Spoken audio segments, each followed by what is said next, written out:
Welcome to the Aviom A360 in-ear monitoring tutorial for Calvary Chapel, Costa Mesa. If you're playing in the sanctuary, you will have the option to use the Aviom in-ear monitors. The first thing you'll need to know is that when you walk up to the monitors, your session will be labeled in front of you. Each button here is lined up with the instrument that it represents. These buttons here, 1, 2, 3, 4, set them up at 12 o'clock to start. This button right here is your master volume. You'll need to turn that up to about 12 or 1 o'clock. I'm going to start mine at about 1 o'clock. Okay, so the way this works is to adjust a specific instrument. You would find that instrument. Let's say you want to adjust the acoustic guitar. AC stands for acoustic guitar.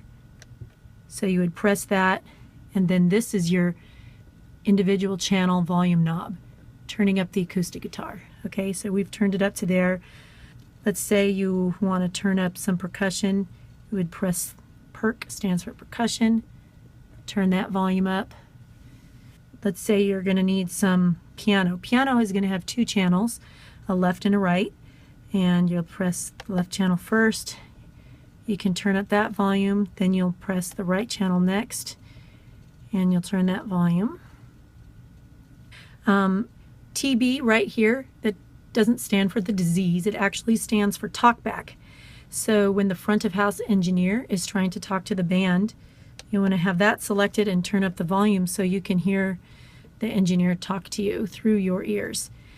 You don't want to keep this talkback mic up when the band is playing, otherwise you're going to get tons of noise and it's just really hard to deal with. So when the front of house engineer is done talking to you, turn your talkback mic back down and you can continue referencing the mix that you set up. Okay, let's talk about adjusting tone. You can adjust tone for the individual channels. Let's say we're going to adjust tone for bass. You want to hear more low end on the bass. This is the tone button right here for the individual channels. If you want to hear more bass, you would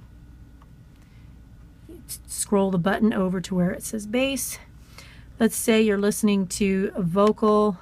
Let's give that vocal some volume, and you want to hear more high end in it, so you would turn it that way, like that.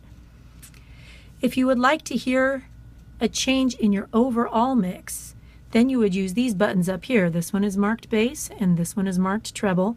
Let's say you wanted to hear more high end out of your overall mix. You could turn this treble button up to hear more high end in your overall mix. The next thing you'll want to know about is panning. One thing that musicians don't appreciate about the in-ears is that they hear a big wall of sound and it just keeps getting louder and louder, but there's not clarity. And the reason for that is we have two ears and they hear things from different perspectives depending on where the instrument is placed. So you want to set your ears according to what the room may be like. For example, let's say Mike the singer.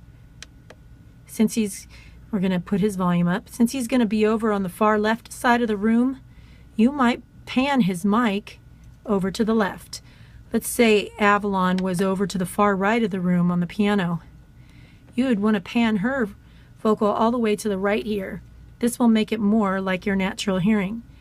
A note for the piano is the piano should be panned far left right, at least for the reference in the piano player's ears. So the right channel will put all the way to the right.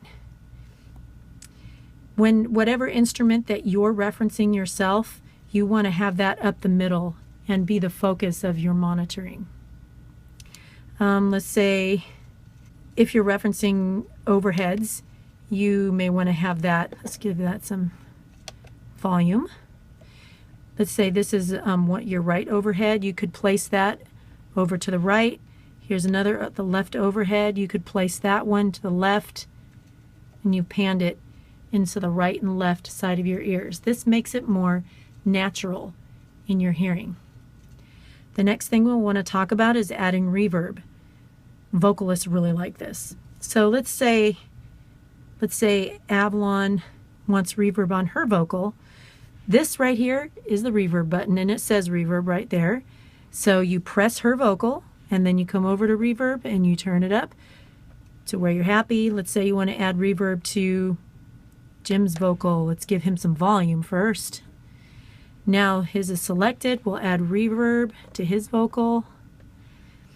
And Amy, we're going to give her some volume first.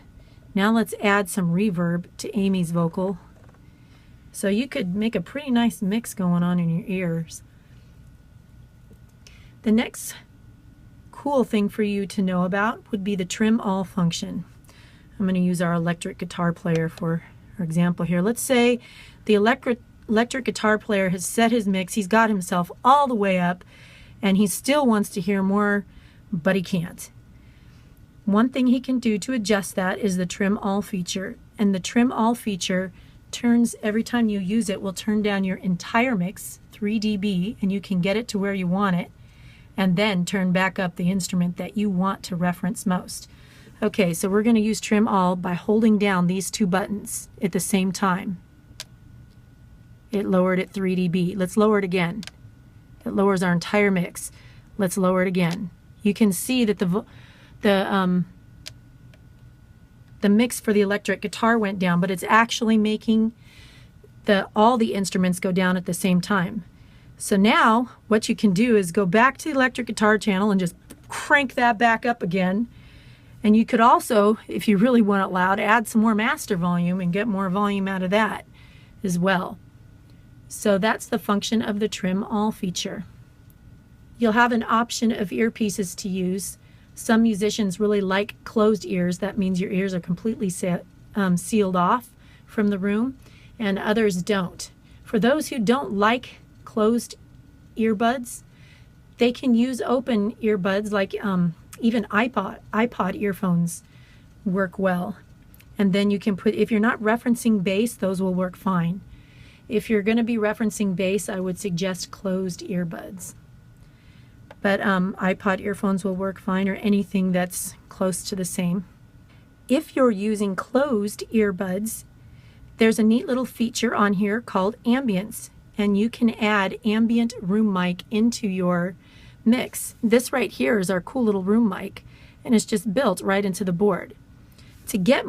To start turning up the volume of your ambient room mic, what you're going to do is hold this button down like so, and then use this knob right here to turn it up, and you can see you're turning up your ambient room mic. You'll hear the change as you go. When you let go of the ambient button, it will return to your previous mix that you have in your ears. So that's the ambient room mic, and that about explains it.